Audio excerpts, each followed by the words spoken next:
Oi, vamos começar a gravação da aula de ontem de filosofia e sociologia. Lembrando que são 10 questões de filosofia, passando desde o começo do ano, porque provavelmente vai repetir. Só que na parte de sociologia, teve o assunto novo de Emily Durkheim, que está no Moodle, só que os meninos decidiram esperar o professor passar a matéria para a gente poder treinar. Beleza? Então, vou pular algumas questões na parte de sociologia. Mas, de todo jeito, ontem a gente viu sim o assunto. Tá? Desde o começo até parar em Emily Durkheim. Aí, no caso, é o assunto novo que, como falei, nós vamos esperar. Então, vamos começar aqui respondendo e eu vou batendo teoria aqui com vocês também. Beleza? Então, olha aí na tela aí. Aqui, essa primeira questão está falando um pouco da alegoria da caverna, que no caso é o mito da caverna de Platão, mas falando um pouco mais do entendimento dele que ele traz para a gente nessa parte da filosofia. Ele fala assim, ele fala que o mundo sensível é um lugar de aparência próprio do conhecimento ilusório, e o outro mundo que ele traz é o mundo das ideias, onde se encontram as essências ou formas puras e o conhecimento verdadeiro. Esse último representa o conhecimento tananã, pois não há mediação para o conhecimento das ideias. Assinale a alternativa que preenche corretamente o tracinho aí, né? Então, a gente tem letra A, intuitivo, B, mitológico, C, religioso e D, aparente. Então, vamos entender aqui o que seria esse mundo das ideias de Platão. Tem lá no material de vocês, o primeiro material no começo do semestre, certo? Que é o resumo do próprio professor, eu só fiz colocar no Word e deixar mais fácil para a gente entender. Então, quando Platão, aqui na tela branca, né? Ele fala, Platão, do mundo das ideias, vou colocar assim, em siglas, tá? Ele vai fazer uma crítica à democracia. Beleza? O que ele vai dizer? Ele, para Platão, a democracia conduz a sociedade por meios que valorizam as emoções, os sentimentos, e não pelo uso da razão. Então, quando ele faz essa crítica aqui à democracia, ele bota emoção contra razão. Ele diz que a democracia age com a emoção, mas, na verdade, você deveria agir pela razão. Aí, ainda falando do mundo das ideias de Platão, ele apresenta para a gente a República de Platão, beleza?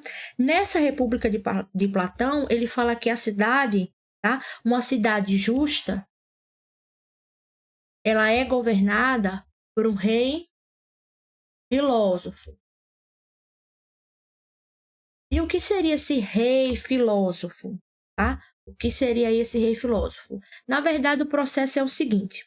Primeiro, Platão, ele vai incrementar, ele vai implementar, melhor dizendo, esse modelo de educação dele, que é o seguinte.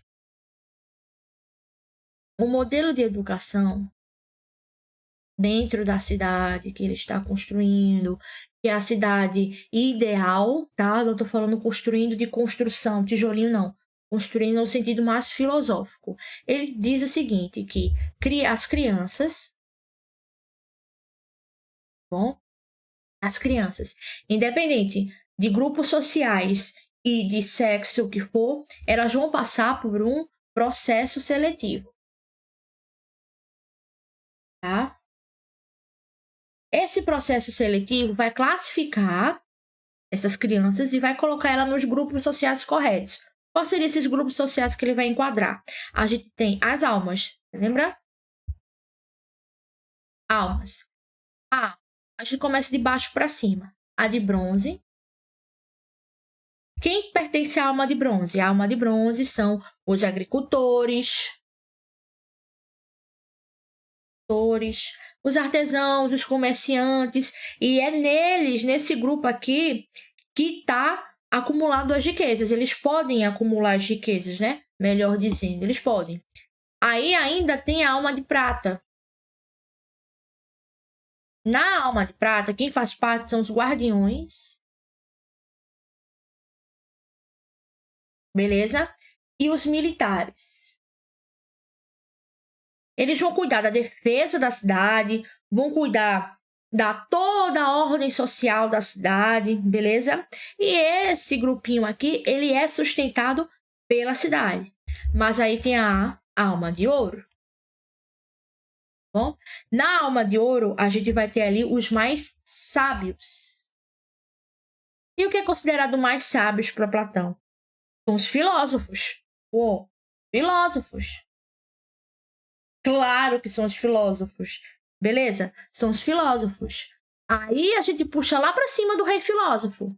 Então, nesse modelo de educação que o Platão está implementando, que seria pegar desde a criança ali, desde a infância, ela passar por um processo seletivo, ela ser classificada, a gente enquadra ela nesses 3 momentos aí, as 3 almas de Platão, a bronze, a prata, o ouro. Então, dependendo da sua função, dependendo da sua virtude, você se enquadrar bem, a gente vai conseguir ali atingir uma cidade idealizada.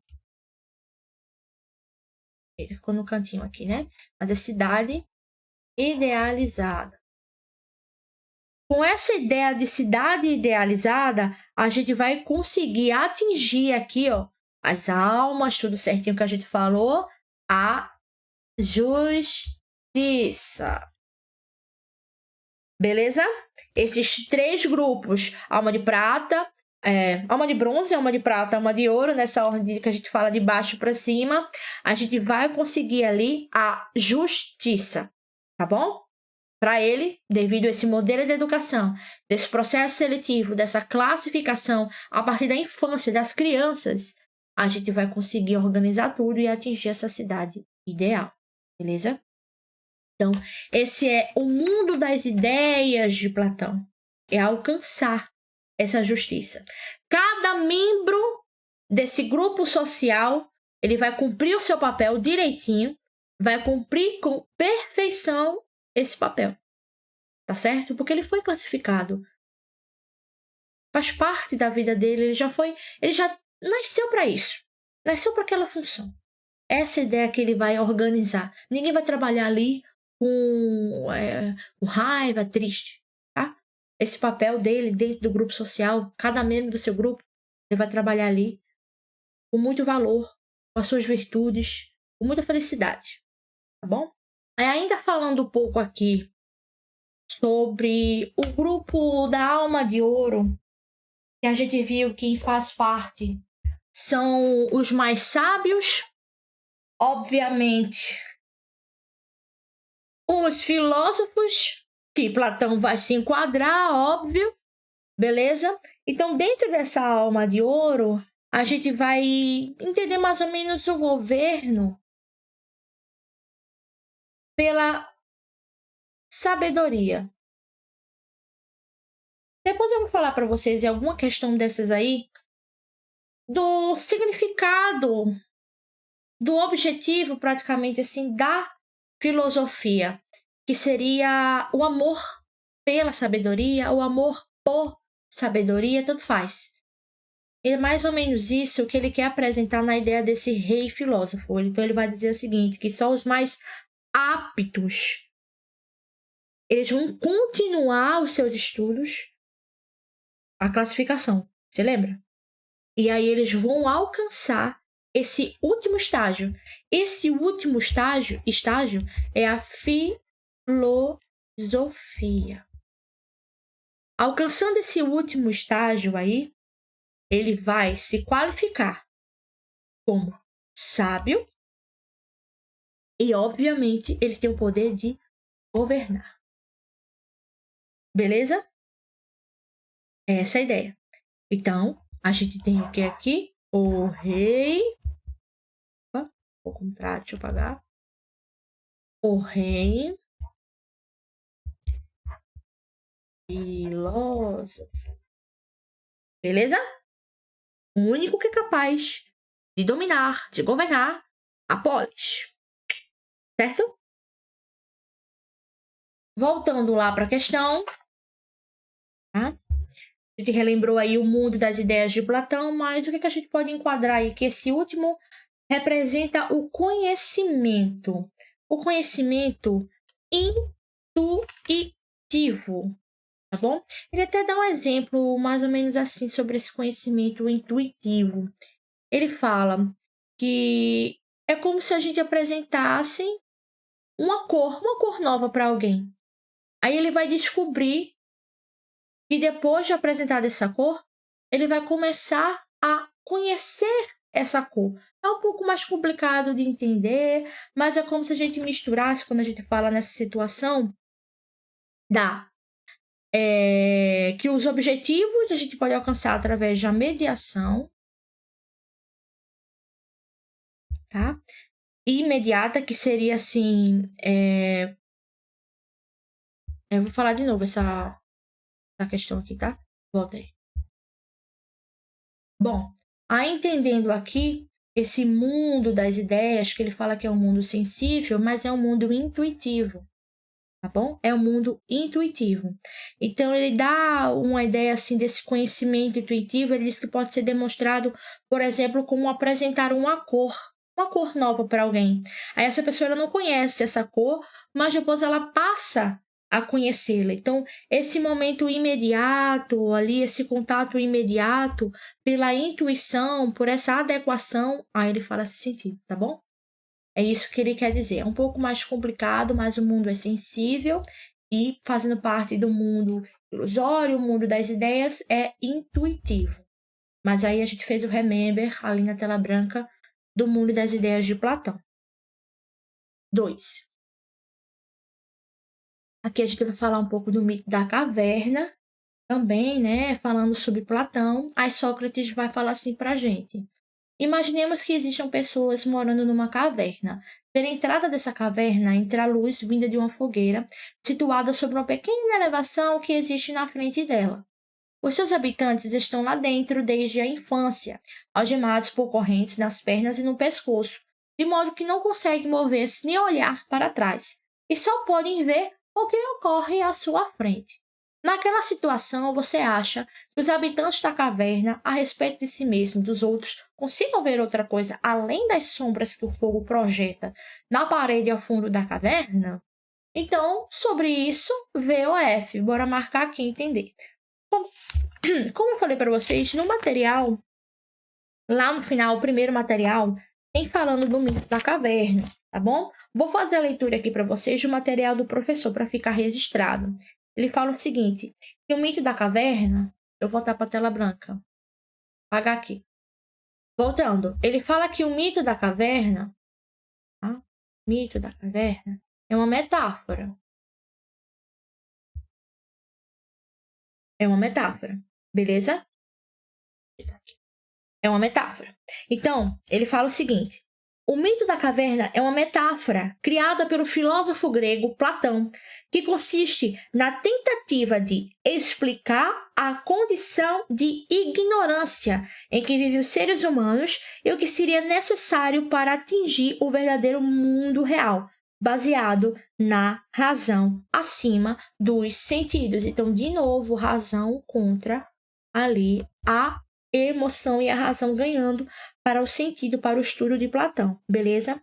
Aí a gente vai ter aí a República, que foi criada por Platão, e vai discutir essencialmente a teoria do conhecimento, a linguagem, a educação para a construção do estado ideal, que é onde a gente enquadra ali todo aquele passo que eu dei agora do mundo ideal de Platão. Ele está lá registrado na República de Platão. Então, a gente precisa atingir o quê? O conhecimento, beleza? A linguagem e a educação. Mundo ideal de Platão, atingindo ali o estado ideal, beleza? Pronto. Aí ele fala mais ainda aqui, para o material do professor de vocês. O mito da caverna é um dos textos filosóficos mais debatidos e conhecidos pela humanidade, servindo de base para explicar o conceito do senso comum em oposição ao que seria o senso crítico, mais uma vez, emoção e razão. Tá bom? Vamos voltar lá para marcar o VOF. Bora lá. No mito da caverna, Platão pretende descrever os primórdios da existência humana, relatando como era a vida Não precisa nem terminar de ler essa daqui. Falso, falso, falso, falso. Beleza? Se você já percebeu que tá errado, cara, já vai. O mito da caverna faz referência ao contraste ser e parecer, isto é, realidade e aparência, que marca o pensamento filosófico desde sua origem e que é assumido por Platão em sua famosa teoria das ideias. Sim, sim, sim. Mundo das ideias de Platão. O mito da caverna simboliza o processo de emancipação espiritual, tá? Que o exercício da filosofia é capaz de promover, libertando o indivíduo das sombras da ignorância e dos preconceitos. Depois a gente vai falar um pouco sobre essa experiência filosófica, mas é verdadeiro sim. É uma característica essencial da filosofia de Platão a distinção entre o mundo inteligível e o mundo sensível.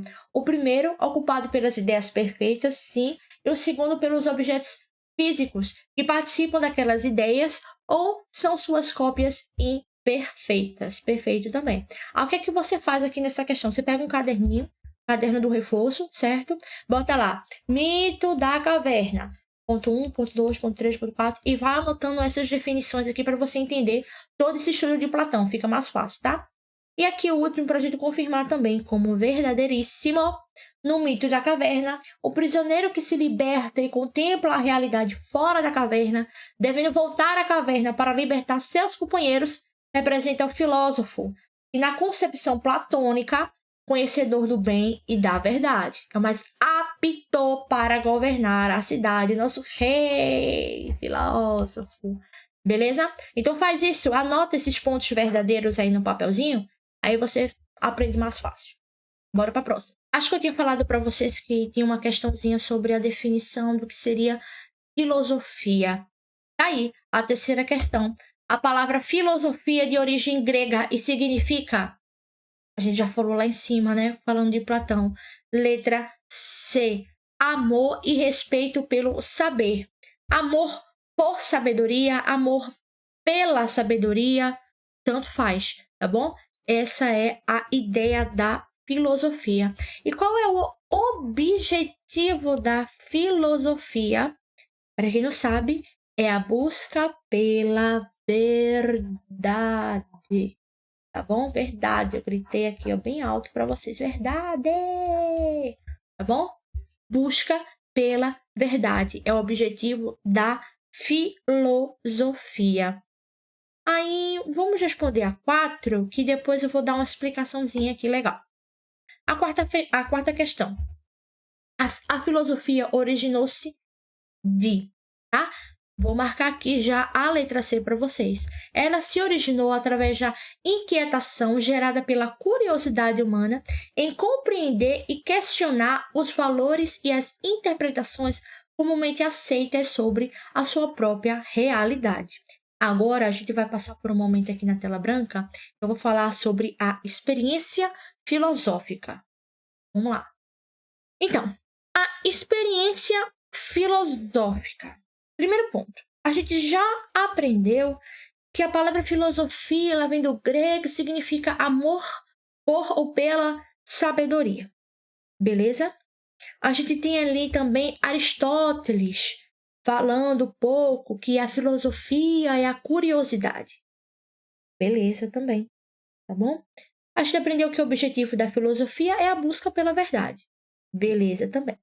Só que a partir daí, todos os filósofos ou todos os idealizadores da filosofia param no ponto que seria o ponto das perguntas.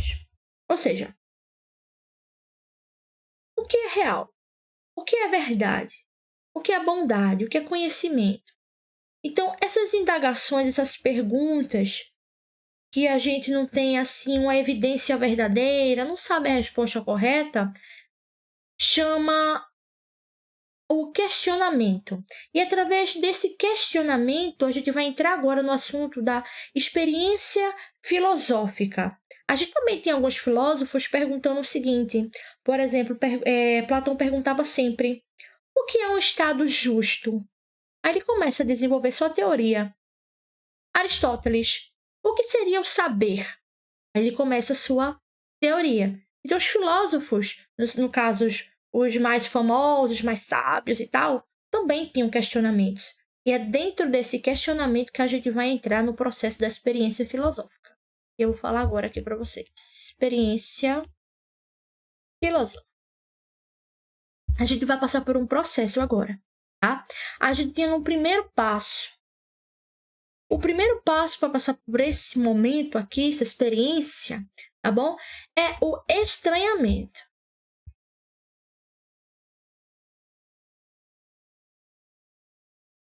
Estranhamento, beleza? Ou seja, vou falar bem didáticozinho, bem dia a dia pra gente, que fica mais fácil. Você tá na sua vida normal, tudo normal, fluindo normal. De repente você para assim pra observar uma coisa e... Puxa, peraí. Então você começa a enxergar com outros olhos aquilo, você passa a ver alguma coisa que você não via diretamente. Então cria ali o estranhamento. Tá bom? Você deu tipo um pum na sua cabeça. Esse é o primeiro ponto. Depois desse primeiro ponto, você vai passar para o segundo passo, que é o questionamento, que eu tinha falado agora, né? Questionamento. Ou a indagação. Você vai passar por esse processo aqui, tá bom? Ele pode ser interno, ele pode ser externo, mas vai ser sobre o quê? Vai ser sobre aquilo que foi chamado sua atenção, seu estranhamento, tá? Então você vai começar a fazer as perguntas, indagar, questionar, beleza?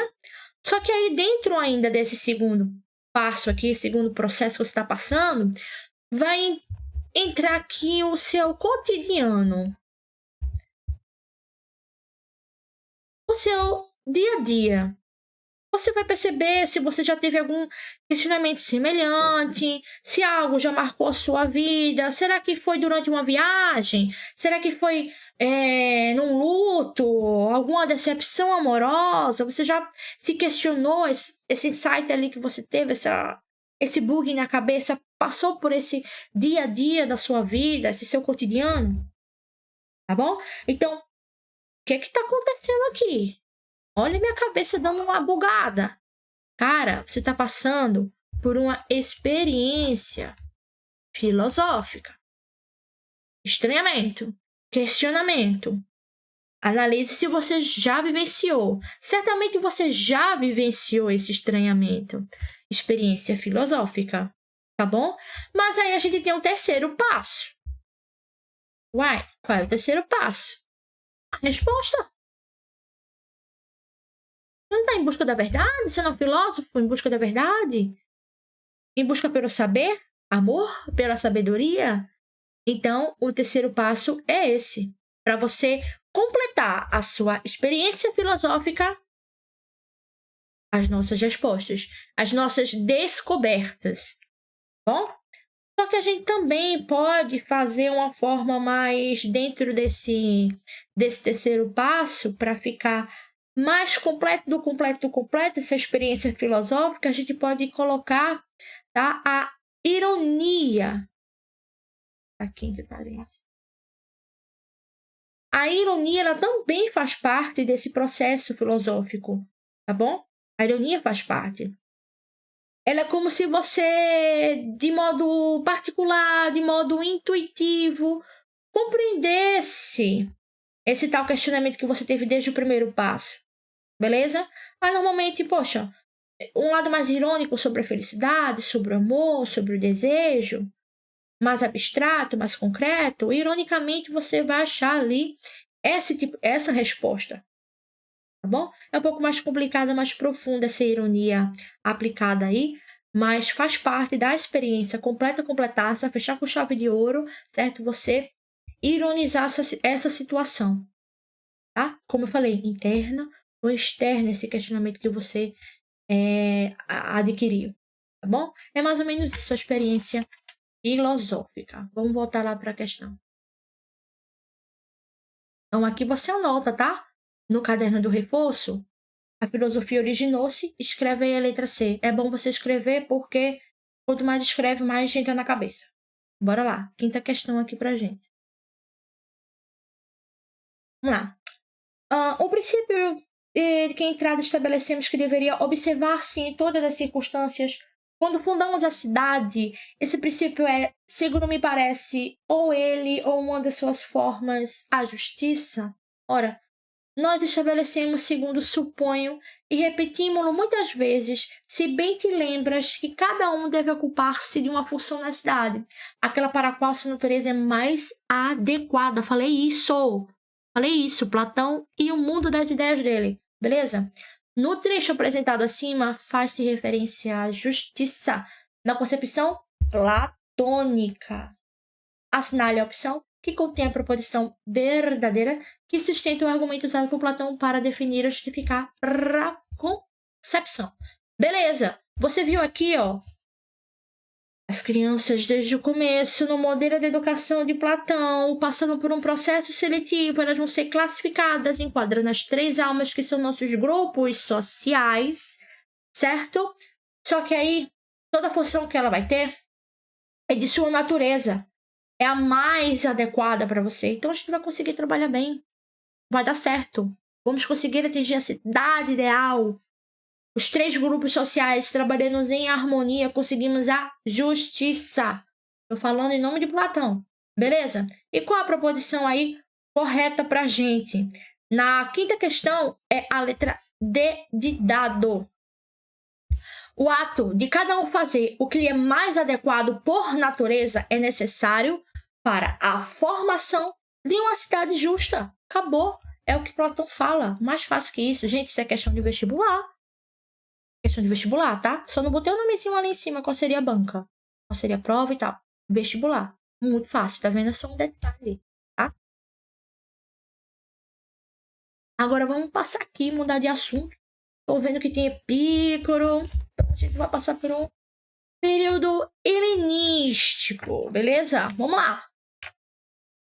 6ª questão aí pra gente. Alguns dos desejos são naturais e necessários, outros naturais e não necessários, outros nem, mas nascidos de vã opinião. Os desejos que não nos trazem dor, se não satisfeitos, não são necessários, mas o seu impulso pode ser facilmente desfeito quando é difícil obter sua satisfação ou parecem geradores de dano. Epícoro falando aí pra gente. Estamos falando de Epícoro, estamos falando de quê? Tela branca. Bora lá, vamos fazer agora aqui o nosso famoso remember, certo? Do período helenístico, da filosofia helenística. Primeiro ponto. Vou só diminuir aqui. Primeiro ponto. Ela vai começar lá com a conquista de Alexandre. Ale. Beleza? Alexandre quem? O Grande.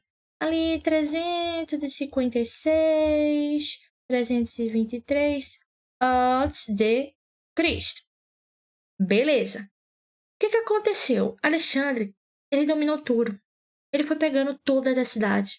Ele foi conquistando tudo. Por isso esse nome, Alexandre o Grande. Tá bom? Só que aí teve algumas coisinhas que aconteceram, tá? A primeira coisinha que aconteceu aí, né, que a gente pode citar algumas alterações desse momento, vai ser o desmoronamento sociopolítico da polis.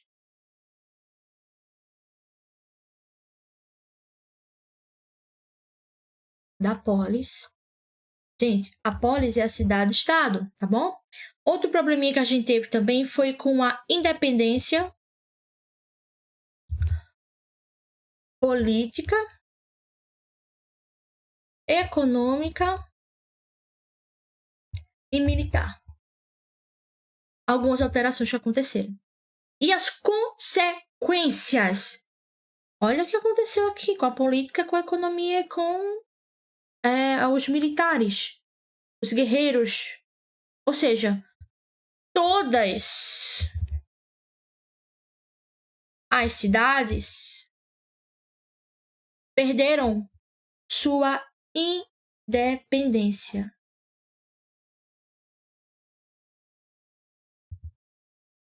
Perderam.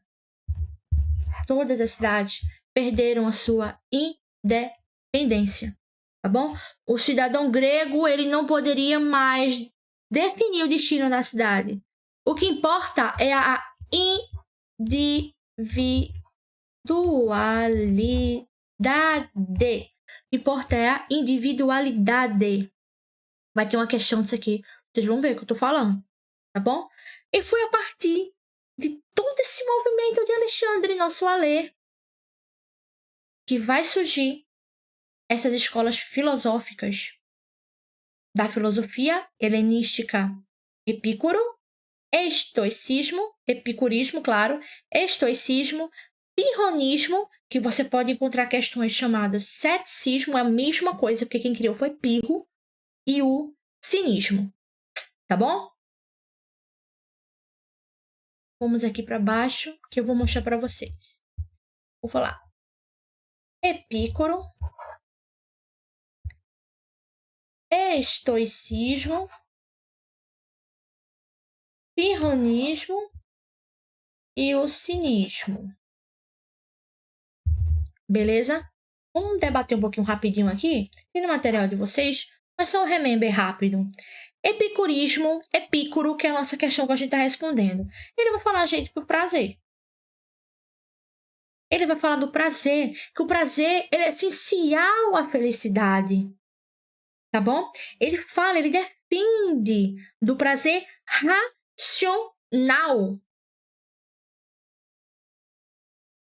Prazer racional. Ele vai apresentar para a gente 3 tipos de prazer.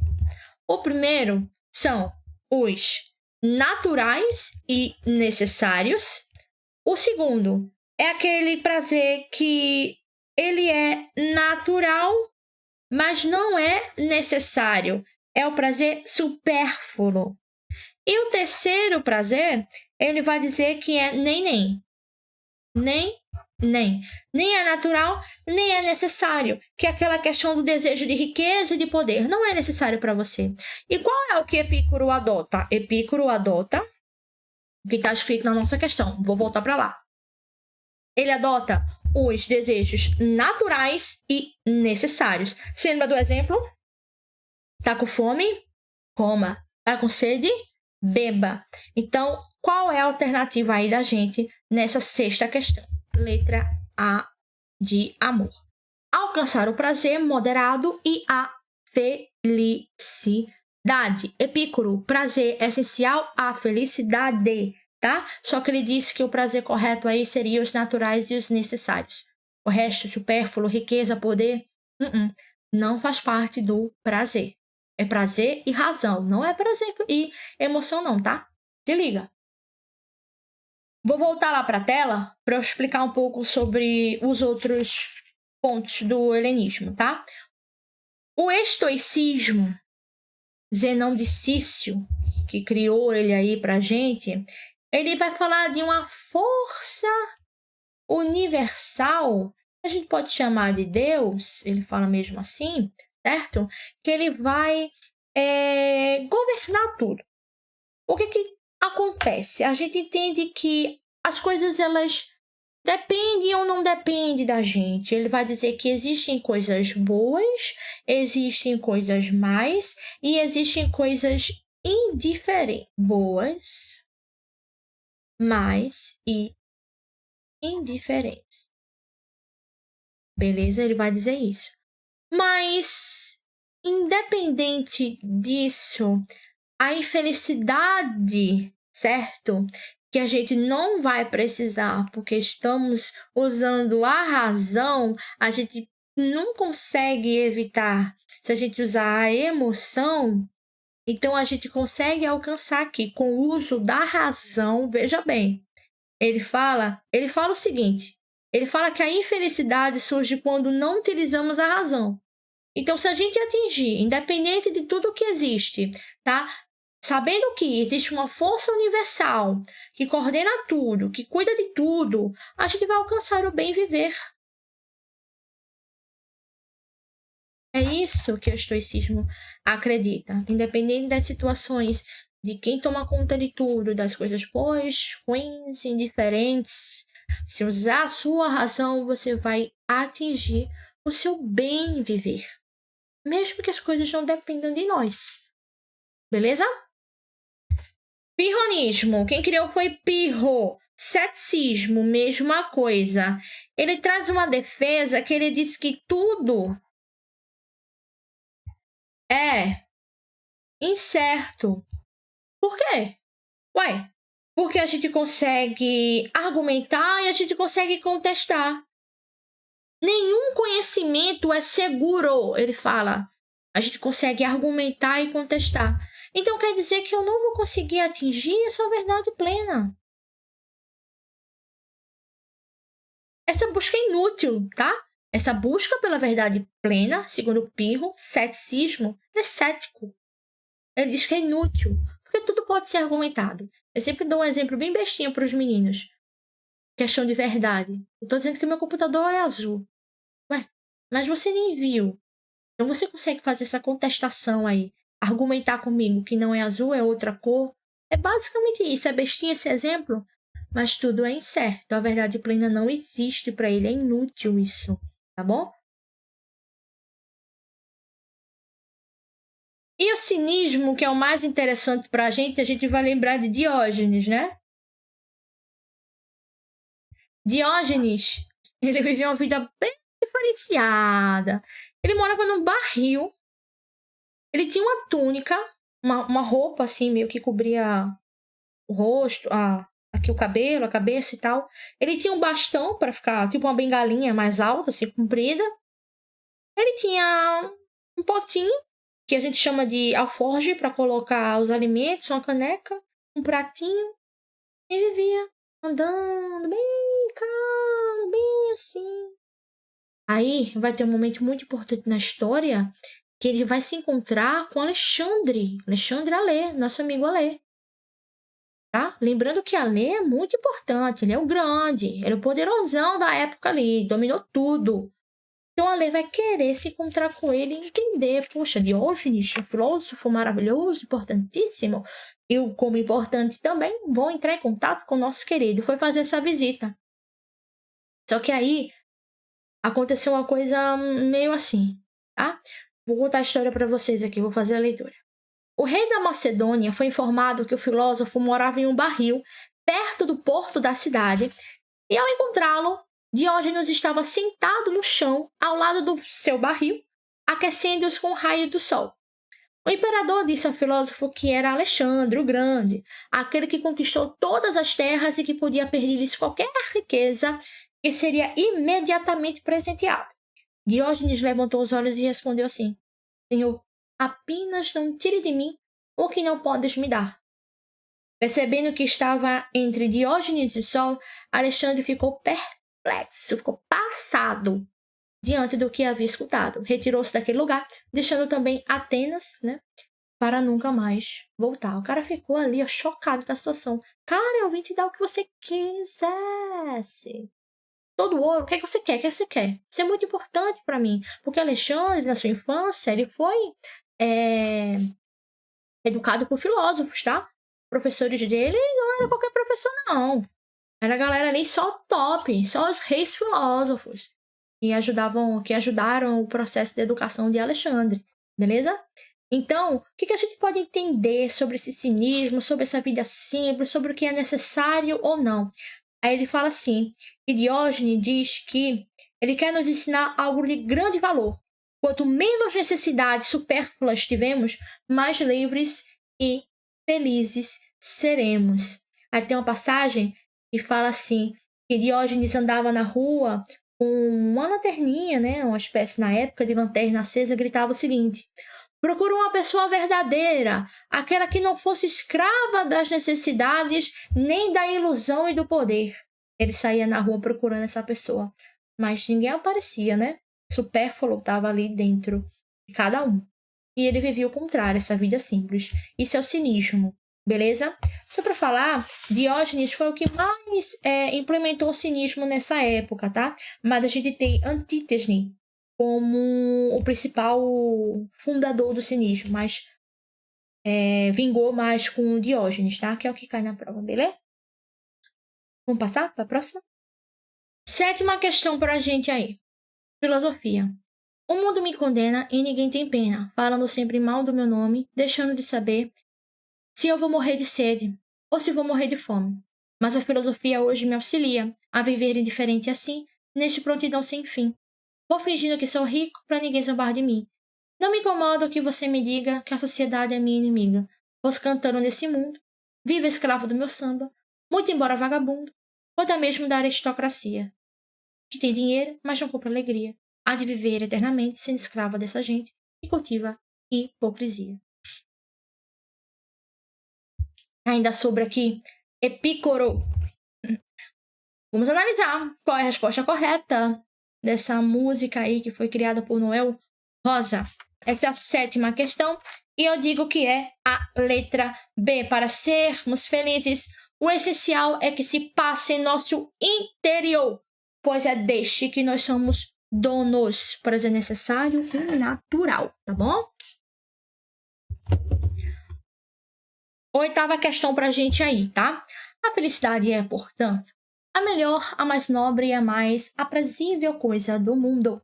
E esses atributos não devem estar separados como a inscrição existente em Delfos. Vamos lá. Das coisas, a mais nobre é a mais justa e a melhor é a saúde. Porém, a mais doce é ter o que amamos.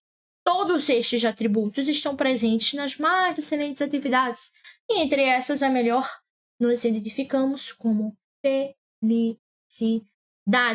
E ao reconhecer na felicidade a reunião dos mais excelentes atributos, Aristóteles a identifica como, temos aí na 8ª questão, a letra C, também finalidade das ações e condutas humanas. Eu falei para vocês no começo do que seria filosofia e tal. Tá bom? E Aristóteles fala isso. Início da filosofia é a curiosidade. Através das condutas humanas, sim, tá? Experiência filosófica, a gente precisa analisar nosso cotidiano, mas mesma coisa aí. 9ª questão vai falar um pouco sobre o pirronismo. Pirro afirmava que nada é nobre nem vergonhoso, justo ou injusto, e que da mesma maneira nada existe do ponto de vista da verdade. Que os homens agem apenas segundo a lei e o costume, nada sendo mais isto do que aquilo. Ele levou uma vida de acordo com esta doutrina, nada procurando evitar e não se desfiando do que quer que fosse, suportando tudo, carroças, por exemplo, precipícios, cães, nada deixando ao arbítrio dos sentidos. O ceticismo, tá vendo?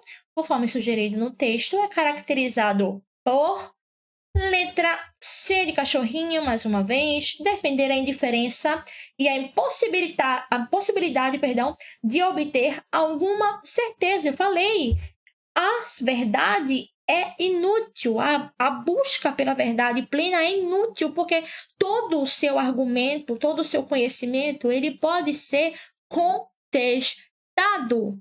Essa defesa é inútil, tá bom? Pirro. Para terminar a filosofia, com a morte de Alexandre o Grande, iniciou-se a fase conhecida como o helenismo, que a gente vem estudando agora há pouco.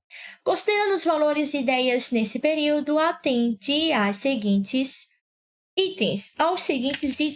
Qual é a resposta? É a letra B de bola. Apenas a 3 está correta, dizendo que destaque para as ideias filosóficas, epicurismo, estoicismo, cinismo e pirronismo, né? Só botaram 2. Fácil demais. Gente, eu não vou nem ler, por favor, o ponto 1, que tem nada a ver com o assunto. Beleza? E o ponto 2, eu falei para vocês da questão da individualidade, que foi uma consequência desse avanço de nosso amigo Alê na Grécia. Gente, não é repudiar. O individualismo está altamente presente. As cidades perderam sua independência. É cada um por si e Alexandre cuidando de tudo. Beleza? Finalizamos filosofia por hoje. Qualquer dúvida, eu tô no Zap, tá bom? Vamos para sociologia. Como eu falei para vocês aqui, eu tinha colocado questões de Emily Durkheim, mas vamos esperar os meninos com a aula lá do professor e a gente responde depois. Tem mais uma aula, que é a aula de véspera, e a gente vai trabalhar de novo questões e, obviamente, eu vou estar sempre falando da teoria. Então, vou pular algumas questões aqui e entrar no assunto desde o começo do ano até parar em Durkheim, beleza? Então, pelo visto aqui, a gente vai começar a partir da questão 15. O resto tem tudo a ver com Durkheim, tá bom? São 10 questões também. No caso, a gente só vai fazer agora aqui da 15 a 20. Bora lá.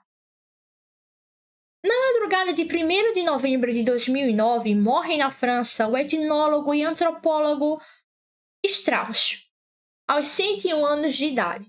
Sua morte teve grande repercussão no Brasil, sobretudo porque foi um dos primeiros professores de sociologia da USP. Logo na sua fundação, tendo feito várias expedições ao Brasil Central. Seu pensamento influenciou gerações de filósofos, antropólogos e sociólogos. É correto afirmar que, para essa questão aqui, tá bom? Eu já vou responder. É a letra B, tá bom? É a letra B, não, perdão. É a letra A, essa é a 15. É a letra A, foi mal. A gente terminou da 10, eu pulei. É a letra A. Ele fala da corrente estruturalista, que Strauss é o principal teórico, surgiu na década de 40 com uma proposta diferente do funcionalismo.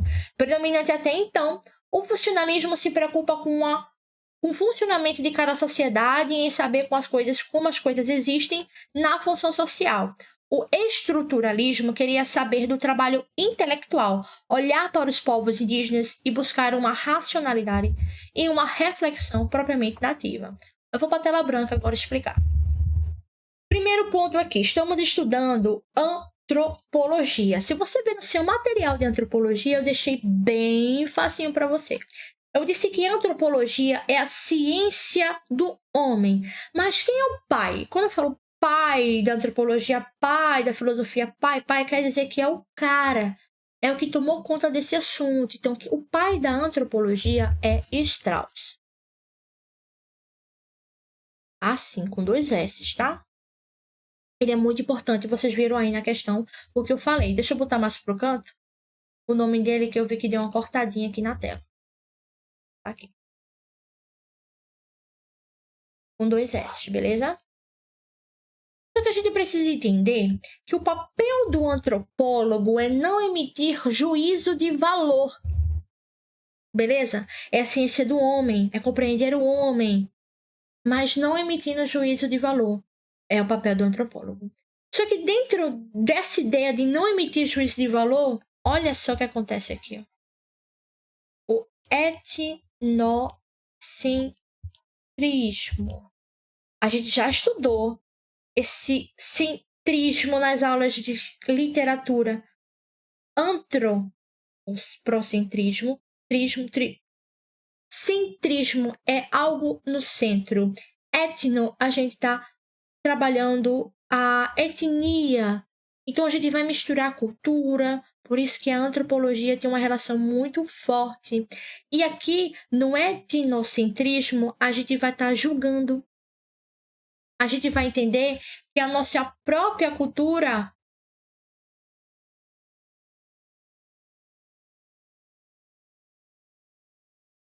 é a correta. Ela é o centro em relação às outras. Só que isso vai de contramão com a ideia do papel do antropólogo, que é não emitir juízo de valor. Beleza? Esse é o questionamento aqui da antropologia. Dentro da antropologia, a gente tem 2 separações. A de gabinete e a de campo. A antropologia de gabinete é aquela que a gente faz dentro de escritórios, dentro da biblioteca. Até falei para os meninos assim da enciclopédia que existia, né? Aqueles livros enormes que a gente fazia as pesquisas lá dentro, conhecia outras culturas dentro desses livros, uma viagem, algo assim relatado, não você viajar, algo relatado de alguém, tá bom? Isso é de gabinete.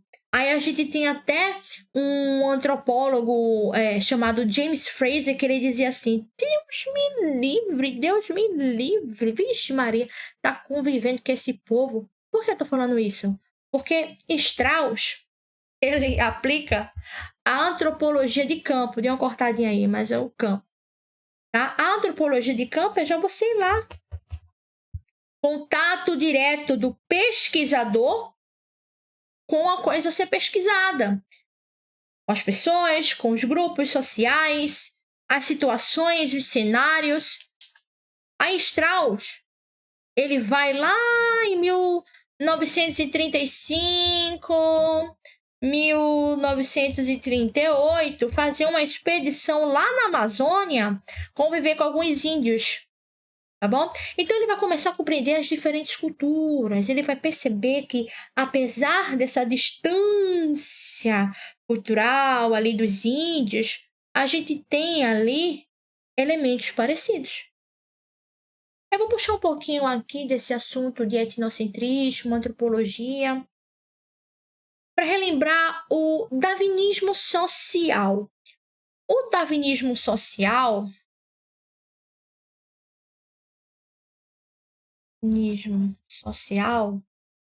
assunto também que a gente estudou, eu não sei se tem uma questão aí, provavelmente. Mas Charles Darwin não tem nada a ver com isso, tá?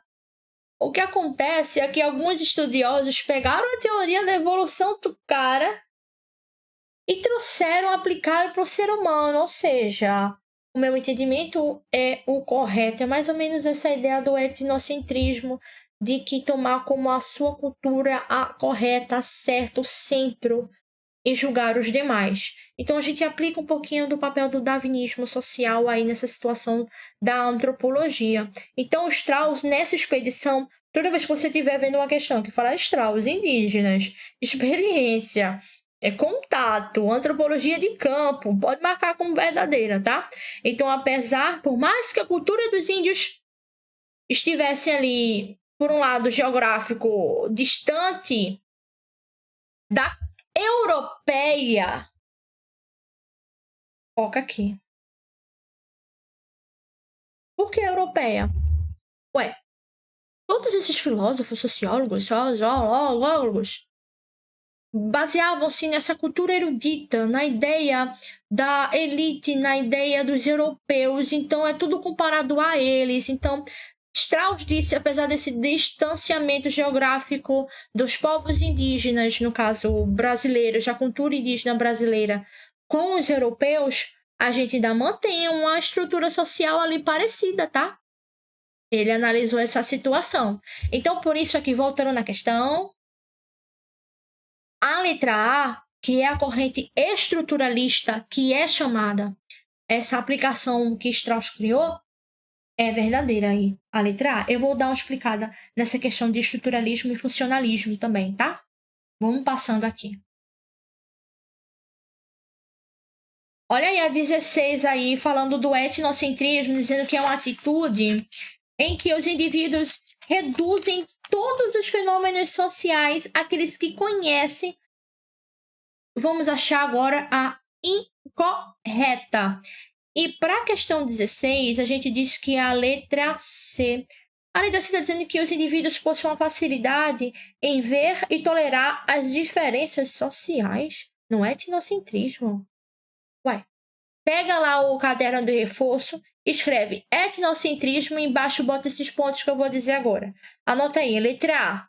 Os indivíduos fazem uma avaliação preconceituosa das outras culturas, definição completa. Letra B. Os indivíduos tendem a considerar o seu grupo como superior? Sim. Letra D de dado. Os indivíduos tendem a considerar um determinado modo de vista como mais correto? Modo de vida? Sim. Anota embaixo também a letra E. Os indivíduos acreditam que sua cultura é melhor? E a outra é que se vire. Isso é etnocentrismo, totalmente errado, mas é. Beleza? 17. Para o senso comum, o termo cultura muitas vezes assume o significado de educação. Nas ciências sociais, ao contrário, o conceito de cultura é utilizado para tratar de diferentes aspectos de inserção social do indivíduo em diferentes meios sociais. De acordo com esse conceito de cultura, é correto afirmar que esse é um tipo de questão que ela é de somatória, que eu venho trazendo para os meninos. É tão difícil essa questão, mas aí a gente trabalha com o VOF, a gente faz uma adequação aí, tá bom? E aqui nesse momento eu vou trazer para vocês a questão 8 e a 16, aqui ó, ponto 8 e ponto 16 como verdadeiros. Se eu estou falando de cultura, no material de vocês tem definição, tá? E eu vou falar agora para vocês. Eu tenho cultura com sociologia, que fala que é um conjunto de crenças, tradições, hábitos e tal. Eu tenho cultura para a antropologia, tá bom? Que é um conjunto de regras. Um conjunto de regras. E quando eu falo aqui sobre, na 8, relativismo cultural e práticas, na 16, práticas das culturas que são isentas de influência social, portanto, alteram-se ao longo do tempo. A gente está passando de geração em geração. Isso aqui é bem didático, será bem óbvio essa questão, mas eu vou trazer agora para vocês o relativismo cultural. Vamos lá. No material de vocês tem uma lista de alguns estudiosos falando um pouco sobre antropologia, sobre cultura, que seja. Assim como Strauss, o pai da antropologia, no seu momento de descoberta experimental, falou algo também chamado de estruturalismo, que é a ideia dele. Depois eu vou explicar mais sobre isso. A gente vai trazer uma pessoinha chamada aqui Franz Boas. Por volta de 1858, 1942, nosso amigo aqui. Franz Boas vai trazer para a gente a antropologia cultural. A antropologia cultural está ligamente conectada, olha que legal, ao relativismo cultural.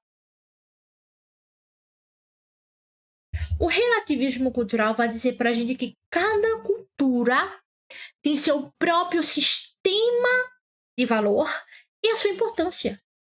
Cada cultura tem sua importância e seu valor. Isso constrói nela uma totalidade única. Ou seja, cada cultura é relativa. Mas não quer dizer que uma é pior que a outra. Não, não. Ela tem a sua importância, ela tem o seu valor. A sua cultura e a minha cultura também. É isso que Franz Boas quer trazer.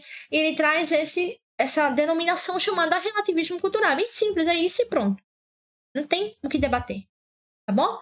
É o ponto 8 lá. Por isso que aquela aqui estava verdadeira. Tá bom? E a 16 mais verdadeira ainda, porque era bem didático. Vamos passar. Olha aqui, a 18 ainda fala sobre Franz Boas. Bora analisar aqui pra gente. O antropólogo Franz Boas é conhecido por ter dado início à corrente culturalista da antropologia norte-americana. Portanto, ele teve de se contrapor ao ideário. Letra B de bola. Esse contrapôs esse aqui, ao evolucionista, segundo o qual as sociedades passam por estágios fixos de desenvolvimento cultural de formações primitivas às mais civilizadas. Tá bom? Então tem essa situação daí que ele se contrapõe, tá bom? A essa ideia. A questão 19 ainda aqui fala um pouco ainda sobre Strauss. Ele desenvolveu, a partir do estudo etnológico de grupos indígenas ameríndios, o conceito de uma antropologia estruturalista, baseado na significância das ligações parentais estabelecidas por grupos. Vocês entenderam aquilo que eu falei? Agora está um modo mais rebuscado. Assinar a alternativa correta. A 19, temos a letra B. O pensamento primitivo não possui ferramental estrutura para abstrair a realidade em processos classificatórios. Beleza? Agora eu vou pegar aqui, na tela branca, e eu vou explicar um negocinho para vocês. Vocês entenderam que Strauss, ele trabalha com o estruturalismo, né?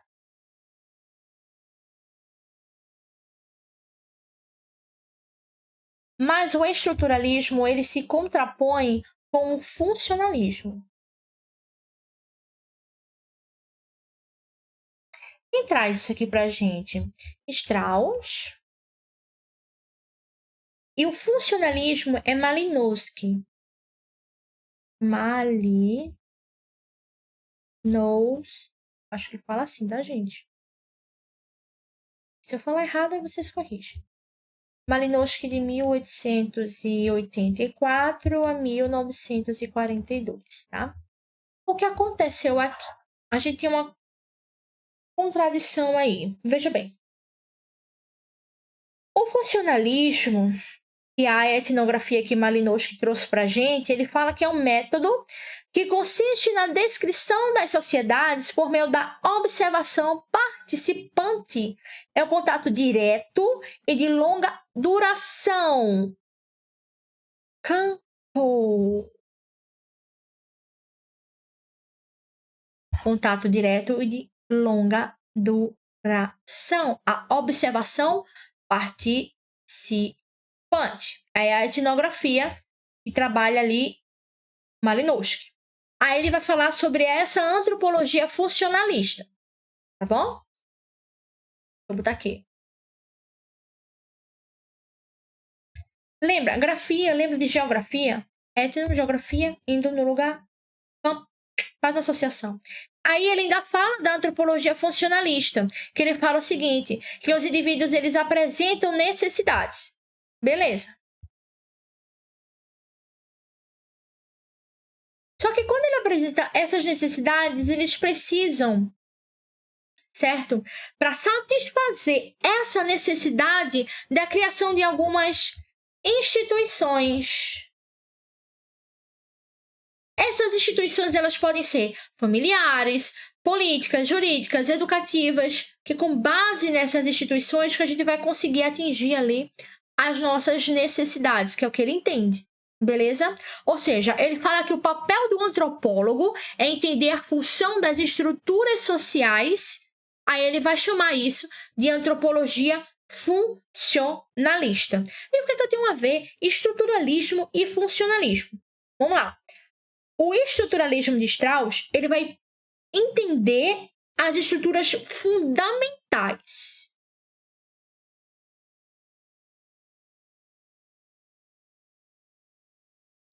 Certo? Das sociedades através do interno, das estruturas internas. Já o funcionalismo de Malinowski, ele vai analisar as sociedades com base nas informações internas dos seus elementos que foram constitutivos. Ele fala o seguinte, toda ação ou elemento social como a família, a divisão social do trabalho, tem uma função interna naquela sociedade e dizia respeito apenas àquele modelo social estudado. Ou seja, as instituições que foram criadas, familiares, políticos, jurídicos, educativos, o que fosse, ela vai fundamentar, ela vai trazer uma função interna para cada cultura atingir, cada indivíduo atingir as suas necessidades. Necessidade de segurança, necessidade de justiça, de carinho, de o que for.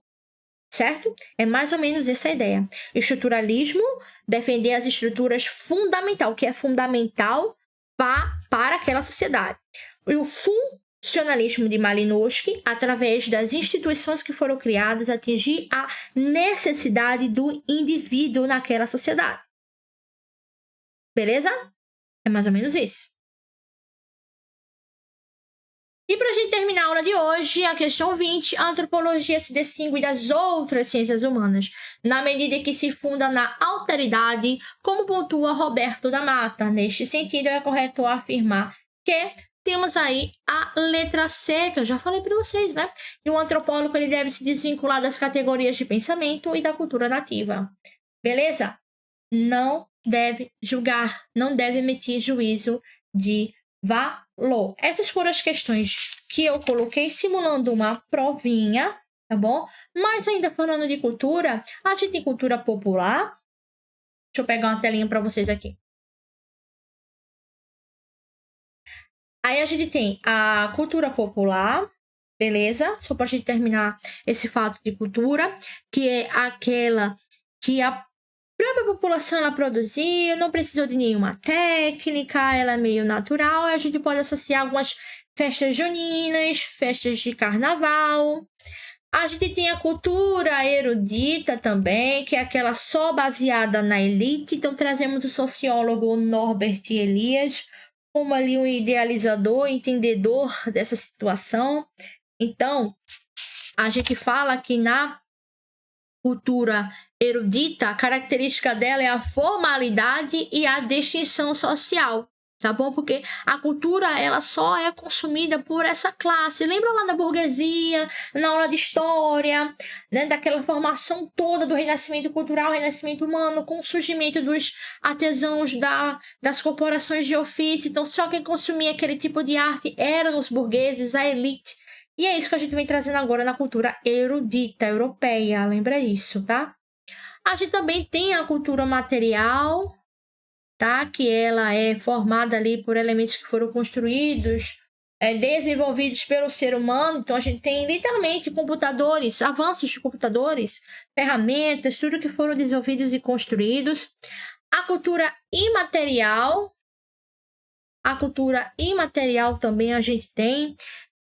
São algumas manifestações literárias, alguns eventos que ficam marcados. Por exemplo, vou trazer para cá, para minha região.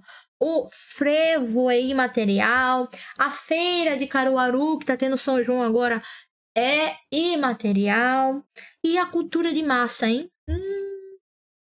Cultura de massa, ela vai se interligar com a indústria cultural. Quem foi que denominou indústria cultural? De onde é que vem esse negócio aí? Adorno e Horkheimer. Filósofos, sociólogos faziam parte lá da escola de Frankfurt, com outros pensadores, né? Então, eles criaram essa ideia aí da indústria cultural lá em 1947. Ele diz que é imediata. Ele diz que é imediática, tá bom? Que não utiliza nenhuma técnica, nenhuma qualidade. Ela só tem a obtenção de lucro para atingir a massa. Então, por isso que tem essa relação. Cultura de massa não vai tratar os indivíduos, as pessoas como indivíduos. Eles sempre estão querendo vender. Eu até dou exemplo para os meninos do MC. Tá bom? É só venda, não tem aquela qualidade musical, aquela letra, aquele poema feito a gente pode enquadrar, fazer um preconceitozinho aí, MPB e os rappers. É mais ou menos isso que a gente tem que entender. Essa venda musical é só em busca da obtenção do lucro, tá bom? Aí a gente vai ter Walter Benjamin dizendo o seguinte: olha, peraí, que também não é assim não, cara. Falando com Adorno e Horkheimer. Veja bem, não pense tão negativo, pense assim. De todo jeito, independente, né, que a gente sabe que não tá tendo nenhuma qualidade musical, tô dando exemplo de música, né? Mas pelo menos está atingindo alguma população, está atingindo alguma sociedade. A arte está chegando. A arte está chegando. Entendeu? Ele falou assim, ó. Ele fala da democratização, da ampliação, de alcançar essa arte por um lado positivo para as pessoas que não têm tanto esse acesso, que era só voltado para a elite. Benjamin faz essa contradição com Adorno e Horkheimer. Mas aí ele pensa direitinho e fala assim: eita, não é tão positivo assim não, né? Tem um lado negativo. Qual é o lado negativo? Ele fala que perde a essência. Perde a aura. Perde a aura. Esse diferencial perdeu. Porque é literalmente, gente, a indústria. Perde a indústria musical. A gente até falou de filmes também nas aulas passadas, desses lançamentos de filmes brasileiros, tá? Não tô criticando não, só tô dando exemplos. Que faz, e não para fazer um roteiro mais estruturado, é só lançamentos. Tá? Não tem um estudo, aí a qualidade ruim, é mais ou menos isso. É a venda, atingir a massa, não importa a qualidade, não importa a técnica.